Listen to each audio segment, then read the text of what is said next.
നമ്മളെ ഓർമ്മിപ്പിക്കുന്ന ആൾക്കാരല്ല എൻ്റെ വീട്ടുകാർ. എന്ത് പറ്റിയത്, പുതിയതായിട്ട് സംസാരമൊക്കെ മാറി വരുന്നു എന്ന് നമ്മളെ ഓർമ്മിപ്പിക്കും. മനസ്സിലായി. അതുകൊണ്ട് തന്നെ ഞാൻ പറഞ്ഞു, എനിക്ക് ഇപ്പം എൻ്റെ ഈ മുട്ടുവേദന വന്ന് ഇപ്പം എൻ്റെ ഡോക്ടർ പറഞ്ഞു, ഒരു കാര്യം ചെയ്യും, നിങ്ങൾ കഴിയുന്നത് ഈ 2 കാലും കൂടെ ഇങ്ങനെ തൂക്കിയിട്ടിരിക്കരുത്, നീര് വരും.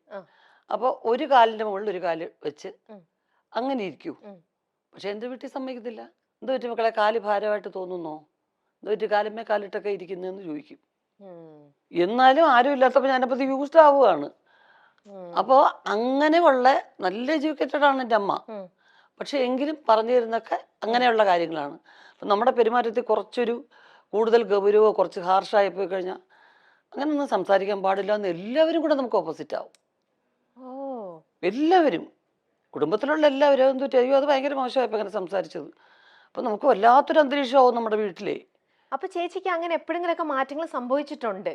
അപ്പൊ ചിലപ്പോ നമ്മൾ മനുഷ്യരല്ലേ, ചിലപ്പോ ചിലരുടെ നിരന്തരമായ ചില ചോദ്യങ്ങളോ പെരുമാറ്റമോ നമുക്ക് ഇഷ്ടപ്പെടാതെ വരുമ്പോ നമ്മൾ കുറച്ച് ഗൗരവക്കാരിയാവും, അല്ലെങ്കിൽ കുറച്ച് അങ്ങനെ ശ്രദ്ധിക്കാതെയൊക്കെ വരുമ്പോ, ഒരു മിനിറ്റ് മോളെ ഒന്ന് വന്നേ, എൻ്റെ അമ്മ അകത്തോണ്ട് അങ്ങനെ പെരുമാറരുത്, ഇഷ്ടമുണ്ടോ ഇല്ലയോ, നമ്മളെ അന്വേഷിച്ച് അവർ വന്ന് സംസാരിക്കുകയാണ്, അവർ പോകുന്ന അത്രയും സമയം വരെ ഒരു ചിരി മുഖത്ത് ഉണ്ടാവണം എന്ന് ഓർമ്മിപ്പിക്കും. അപ്പൊ നമ്മൾ വല്ലാതെ അപ്സെറ്റ് ആവും. മനസ്സിലായില്ലേ? അപ്പോ നമ്മുടെ ഓപ്പോസിറ്റ് ഇരിക്കുന്ന ആൾക്കാരുടെ മനസ്സിനെ വ്രണപ്പെടുത്താത്ത രീതിയിൽ പെരുമാറിയേ പറ്റൂ എന്നുള്ളത് നമ്മൾ അറിയാതെ നമ്മുടെ മനസ്സിൽ കിടക്കുകയാണ്.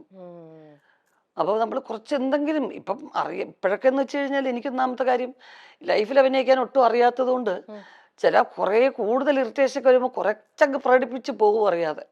പക്ഷെ ഇത് വെച്ച് കഴിയുമ്പോൾ ഞാൻ ഓർക്കും, എൻ്റെ അമ്മയും എൻ്റെ വീട്ടിലുള്ളവരെല്ലാം ഓർക്കും, അയ്യോ ഇവരാരെങ്കിലും അവരോട് പറയൂ. പിന്നത്തെ കുറ്റബോധം മുഴുവൻ അതാണ്. പിന്നെ അവരെ ഒന്നും ഇങ്ങനെ പാച്ചപ്പ് ചെയ്തെടുക്കും. പക്ഷെ ഞാൻ അങ്ങനെ പറഞ്ഞല്ല കേട്ടോ, ഇങ്ങനെയല്ല കേട്ടോ.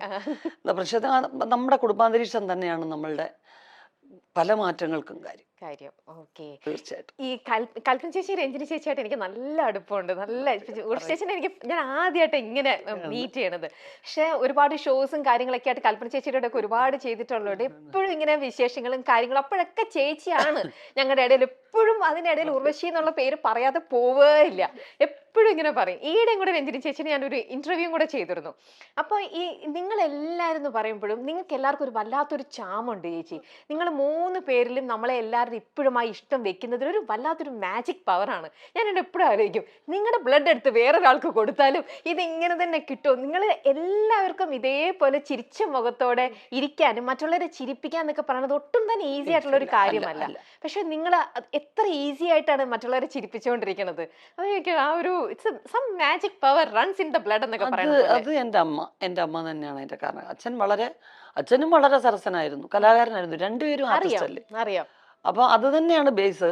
പക്ഷെ അമ്മ എപ്പോഴും ചിരിക്കാനും ചിരിപ്പിക്കാനും ഇഷ്ടമുള്ള ആളായിരുന്നു. ഇപ്പോഴും അത് തന്നെയാണ്. നമ്മളൊക്കെ ഇങ്ങനെ എല്ലാവരും കൂടി ഇരുന്ന് ഗൗരവത്തിൽ സംസാരിക്കുന്നത് എൻ്റെ അമ്മയ്ക്ക് ഇഷ്ടമല്ല. എന്തെങ്കിലും കുറച്ച് ഭയങ്കര ഗൗരവമുള്ള ഈ കരച്ചിൽ പടങ്ങളൊന്നും എൻ്റെ അമ്മ കാണത്തില്ല. മക്കളെ മാറ്റത്, ആ ചാനൽ മാറ്റുക, അല്ലെങ്കിലേ ഉണ്ട് നമുക്ക് പ്രശ്നങ്ങൾ, ഇത് കരഞ്ഞുകൊണ്ടിരിക്കാൻ വയ്യ. ഉള്ളൊഴുക്ക് കണ്ടിട്ടില്ല എൻ്റെ അമ്മ, കലശേച്ചി കണ്ടിട്ടില്ല, എൻ്റെ വീട്ടിൽ ആരും കണ്ടിട്ടില്ല. അങ്ങനെയുള്ള എൻ്റെ സിനിമകളും കാണത്തില്ല. അങ്ങനത്തെ ഒരു പ്രശ്നമുണ്ട്. അപ്പൊ അമ്മയ്ക്ക് റെസ്ലിംഗ് കാണത്തില്ല എൻ്റെ അമ്മ. എൻ്റെ അമ്മ പറഞ്ഞ് മനസ്സിലായിരുന്നു, ബ്രദേഴ്സൊക്കെ അതൊക്കെ ഒരു അവര് കറക്റ്റായിട്ട് റിഹേഴ്സൽ ചെയ്തിട്ട് അമ്മ ചെയ്യുന്നത്. അതൊന്നും അവർക്ക് അങ്ങനെ നോവത്തൊന്നുമില്ല. അതെല്ലാം അവർ പ്രാക്ടീസ് ചെയ്യണത്. വേണ്ട വേണ്ട വേണ്ട, മനുഷ്യൻ കൂടെ അടിച്ച് ചാവുന്നത് കാണാൻ വയ്യ, അവൻ നെറ്റിന്റെ മുകളിൽ കയറി താഴെ അവൻ്റെ നെഞ്ചത്തോട്ട് ചാടുന്നു, വേണ്ട എനിക്ക് കാണുകയോ വേണ്ട എന്ന് പറയും.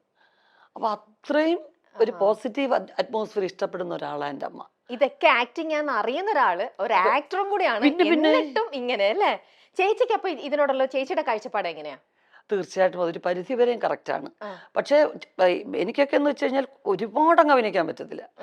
അപ്പൊ എന്ത് ചെയ്യും, നമ്മള് കണ്ടിട്ടുള്ള ഏറ്റവും പരിധി ഒട്ടും ഗൗരവമില്ലാത്ത സംസാരിച്ചേക്കുക. നമുക്ക് ഫീൽ ചെയ്യുന്നതോ അല്ലെങ്കിൽ ഒട്ടും ഇത് കാര്യമായിട്ടുള്ള രീതിയിലുള്ള സംസാരം എല്ലാം തോന്നിക്കഴിഞ്ഞാൽ പരസ്പര ബന്ധമില്ലാതെ ഞാൻ വേറെ കാര്യങ്ങളൊക്കെ സംസാരിക്കും. ഡൈവേർട്ട് ചെയ്തിട്ട് അവര് ചോദിക്കുന്ന ചോദ്യം ഉത്തരവായിരിക്കത്തില്ല ഞാൻ പറയുന്നത്. ഒരു ബന്ധത്തിനെയും ഈ ചോദ്യത്തിനെയും ഉത്തരം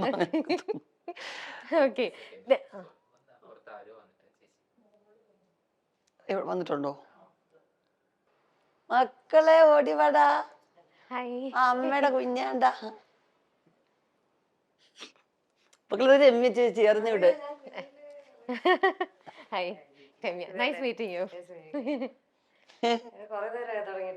കുറച്ചേരെ മക്കൾ അമ്മയ്ക്കും കൂടെ അധികം സ്പൈസി ഇല്ലാത്തെന്തെങ്കിലും അമ്മയ്ക്കും കൂടെ ഓർഡർ ചെയ്യാം. അമ്മ കുറച്ച് വിളിച്ചു കഴിച്ചു കുഞ്ഞിനും കൂടെ ഓർഡർ ചെയ്തോ. മേളിലുണ്ടോടാ എല്ലാം വലിച്ചു വാരിയിട്ടേക്കാ മുകളിലത്തെ റൂം കേട്ടാ.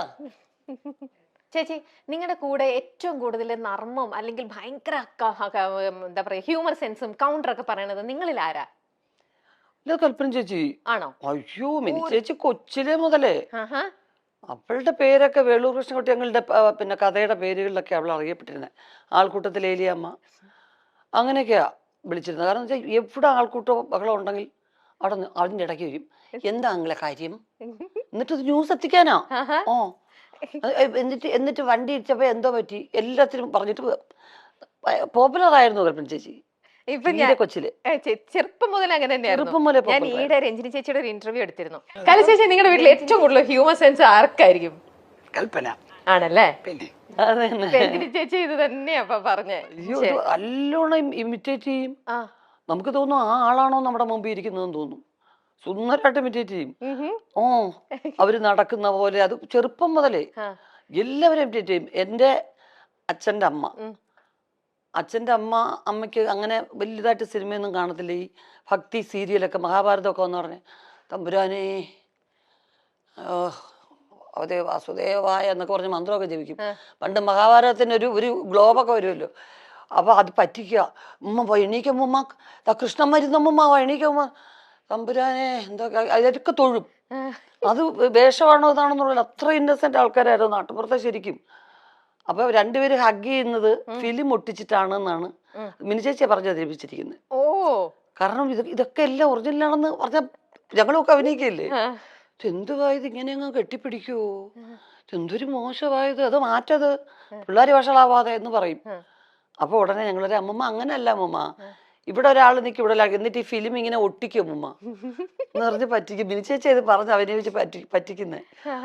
എന്നിട്ട് പക്ഷെ വർഷങ്ങൾക്ക് ശേഷം എനിക്കത് ഒരനുഭവത്തിൽ വന്നു. അപ്പൊ ഞാൻ ആലോചിച്ചു, അയ്യോ പണ്ട് മിനി ചേച്ചി പറഞ്ഞൊരു തോന്നുന്നു. കാരണം മുരളിച്ചേട്ടൻ ഞാനും കൂടെ വെങ്കലത്തിലൊരു സംഗതി വരും.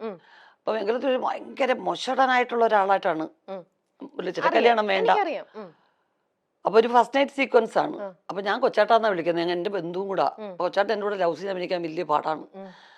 അപ്പൊ ഞാനും പറഞ്ഞു ഞാനും ലവ് സീൻ അഭിനയിക്കാൻ ഭയങ്കര മോശം, അത് പറഞ്ഞെങ്കിലും അറിയാം. പങ്കിള് പറഞ്ഞു ഇപ്പൊ ഇത് എടുക്കാണ്ടിരിക്കാൻ നിവൃത്തിയില്ലല്ലോ. പിന്നെ ഇങ്ങനെ ആലോചിച്ചിട്ടാണ് എൻ്റെ ഒരു ശില്പം വെച്ചിട്ട് എൻ്റെ ദേഹത്ത് തൊടുന്നതും ഒക്കെ ആ ശില്പത്തിനെ തൊടുന്നതായിട്ടാണ് കാണിച്ചിരിക്കുന്നത്. പിന്നെ രണ്ടുപേരും ഇങ്ങനെ ഹഗ് ചെയ്യുന്നൊരു സീക്വൻസ് ഉണ്ട്. അതിന് മുരളിച്ചേട്ടൻ അത്രയും ദൂരം അവിടെ, ഞാനിവിടെ, രണ്ട് ഷാഡോ പ്ലേ പോലെ. കറക്റ്റ് മുരളിച്ചേട്ടൻ അവിടെ നിന്ന് ഇങ്ങനെ എണീറ്റ് വരും ആ ഭാഗത്തുനിന്ന്, ഞാൻ ഇവിടുന്ന് ഇങ്ങനെ എണീറ്റ് പോകും, എന്നിട്ട് ഹഗ് ചെയ്യും. നിഴല് കാണുമ്പോ രണ്ടുപേരും അടുത്തിരുന്ന് ഹഗ് ചെയ്യുന്ന പോലെ. ഇങ്ങനെയൊക്കെ അങ്ങനെ എടുത്തിട്ടുണ്ട്. ഇതൊക്കെ ക്യാമറ ടെക്നിക്സ് എന്നൊക്കെ പറയുന്നത് ഇന്നും വേണമെങ്കിൽ അങ്ങനെ ചെയ്യാലോ, തീർച്ചയായിട്ടും ചെയ്യാലോ. കാരണം ഞങ്ങൾക്ക് രണ്ടുപേർക്ക് അഭിനയിക്കാൻ പറ്റില്ല. ഞാൻ ബേസിക്കായിട്ട് എനിക്ക് അങ്ങനെയുള്ള സീക്വൻസ് വലിയ പാടാണ്. കാരണം ഒന്നാമത് എല്ലാവരും എന്നെ അത്ര വാത്സല്യത്തോടു കൂടിയാണ് സെറ്റിൽ കണ്ടിരിക്കുന്നത്. എന്നെ ആരും ഉർവശി എന്ന് വിളിക്കുന്ന ഈ ജനറേഷനിലുള്ളവരേ ഉള്ളൂ. അന്നെല്ലാം പൊടിമോളേന്നാണ് വിളിച്ചിരുന്നത്. അപ്പൊ എനിക്ക് ഭയങ്കര കുറച്ചിലാണ് എനിക്ക് ലവ് സീൻ അഭിനയിക്കാൻ. അപ്പം ബെർലിച്ചേട്ടായിട്ട് പറഞ്ഞ ഈ കൊച്ചിന്റെ കൂടെ ചെയ്യാനേ പറ്റത്തില്ല, നടക്കത്തെ അത് നമുക്ക് വേറെ എന്തെങ്കിലും ചെയ്താൽ മതി, പറ്റത്തില്ല എന്ന് പറഞ്ഞു.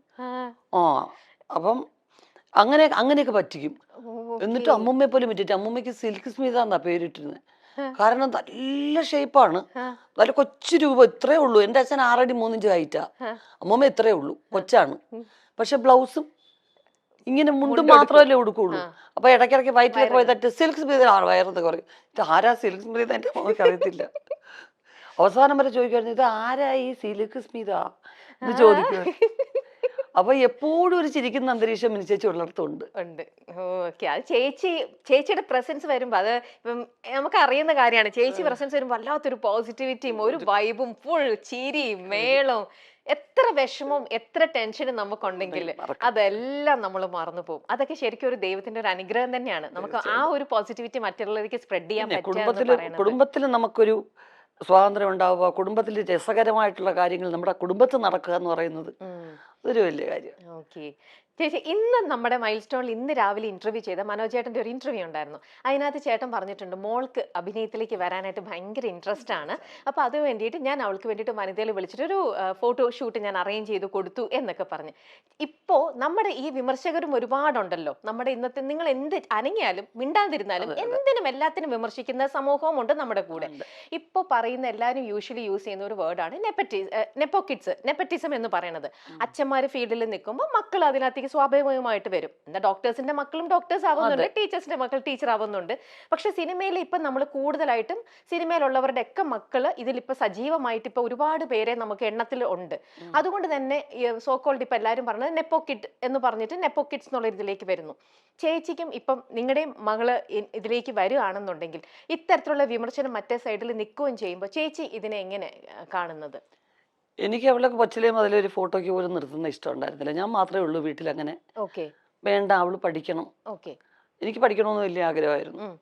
അപ്പൊ അവള് പഠിക്കാൻ നല്ല മിടുക്കിയായിരുന്നു. അപ്പോൾ അത് +2 ഒക്കെ കഴിഞ്ഞ് 85% മാർക്ക് ഒക്കെ എടുത്ത് പഠിച്ചു കഴിഞ്ഞ് അവള് ബാംഗ്ലൂർ ഹോസ്റ്റലിൽ ചേർന്നാണ് കോഴ്സ് പാസ്സാവുകയൊക്കെ ചെയ്തത്. അപ്പൊ ഞാൻ പറഞ്ഞു, ജോലി നിന്റെ പഠിത്തത്തിനുള്ള ഒരു ജോലി നീ ചെയ്ത് ആ ശമ്പളം പറ്റി അതിനകത്തുനിന്ന് സ്വന്തം ചെലവിൽ കാര്യങ്ങളൊക്കെ നടത്തി പൈസയുടെ വില അറിയണം. അല്ലെങ്കിൽ ഒരു സെലിബ്രിറ്റി കുട്ടിയായിട്ട് മാത്രം വളർന്നാൽ ശരിയല്ലല്ലോ. പക്ഷെ അവൾ അക്ഷരം പ്രതി അനുസരിച്ചു. പിന്നെ ഡബ് സ്മാഷും അതും ഇതും ഒക്കെ എല്ലാം ശിവൻചേട്ടനാണ് പ്രോത്സാഹിപ്പിക്കുന്നത്. എപ്പോഴും കൂടുതൽ ഇത് അതെന്താ നിനക്ക് അങ്ങനെ, ഓക്കെ ഇങ്ങോട്ടാണ് വരാൻ ഇഷ്ടമെന്ന് പറഞ്ഞാൽ അപ്പം എല്ലാ കാര്യങ്ങളും കമ്മ്യൂണിക്കേറ്റ് ചെയ്യുന്ന കൂടെ അവിടെ. ചാച്ചാ ഞാൻ ഒരെണ്ണം അയച്ചിട്ടുണ്ടെന്നാ ഒന്ന് കാണണേ, എന്നിട്ട് അമ്മയെ ഒന്ന് കാണിച്ചു നോക്ക് എന്ന് പറയും. അപ്പൊ ഞാനിത് വലിയ ശ്രദ്ധിക്കുന്നതായിട്ട് ഭാവിക്കത്തൊന്നുമില്ലായിരുന്നു. പക്ഷെ അവള് ഹ്യൂമർ നല്ലോണം ചെയ്യും. മിനിച്ചേച്ചിയുടെ ഹ്യൂമർ അവൾക്ക് കിട്ടിയിട്ടുണ്ട്. അത് എനിക്ക് അതാണ് എനിക്ക് ഞാൻ അകറ്റി തന്നെ വെച്ചു. കാരണം ഹ്യൂമർ പെർഫോം ചെയ്യാനാണ് ഇഷ്ടം. എന്റെ ഹ്യൂമർ സീൻസ്, മിനിച്ചേച്ചിയുടെ ഹ്യൂമർ സീൻസ്, ദിലീപിന്റെ ഇതൊക്കെയാ ഡബ് സ്മാഷ് എടുക്കുന്നത്. അല്ലാതെ സീരിയസ് ആയിട്ടുള്ള സീൻസോ ഡാൻസോ അതൊന്നും അല്ല. കുഞ്ഞിലെ മുതൽ അച്ഛൻ്റെ അമ്മയുടെ എന്റെ ആ കട്ട് കട്ട് കട്ട് എന്ന് പറഞ്ഞ സാധനം ആണ് ബിഗിനിങ് ചെയ്തുകൊണ്ടിരുന്നത്. പിന്നെ കിലുക്കത്തിലെ രേവതിയുടെ അപ്പുപ്പനെയും അമ്മുമെനെയും അതൊക്കെ എടുക്കുന്നത്. കൊച്ചിലെ ഞാൻ പിന്നെ അവളെ ഉറക്കാനും അവളെ എന്റർടൈൻ ചെയ്യിക്കാനും എടുക്കുന്നത് കിലുക്കത്തിലെ രേവതിയുടെ ഡയലോഗ്സാ. കൊരങ്ങിന് വേണോ, അതൊക്കെ ഞാൻ അഭിനയിച്ച് കാണിക്കണം. അപ്പൊ അപ്പം മുതലേ എനിക്കറിയാം ഇവൾക്ക് ഹ്യൂമറിനോടാണ് താല്പര്യം കൂടുതൽ. പിന്നെ വീട്ടിലെപ്പോഴും തമാശ പറയുന്ന ആൾക്കാരല്ലേ. അപ്പൊ എന്നോട് പറഞ്ഞപ്പോ ഞാൻ പറഞ്ഞു ജോലിയൊക്കെ ചെയ്തിട്ടാട്ടെ എന്ന് പറഞ്ഞു. ജോലി ചെയ്തു, ശമ്പളമൊക്കെ വാങ്ങിച്ചു. ഞാൻ 450യുടെ ഒരു ടോപ്പ് എടുത്തു. അപ്പൊ സമാധാനമായി എനിക്ക്. കാരണം ഞങ്ങള് ഷോപ്പിങ്ങിന് കൊണ്ടുപോകുമ്പം അതൊന്നും അല്ല ചെലവ്. അപ്പൊ ഇത് സ്വന്തം ചെലവില് അങ്ങനെ 450 രൂപയുടെ ടോപ്പ് എടുത്തൊക്കെ വലിയ കാര്യമായിട്ട് പറയുന്നുണ്ടല്ലോ.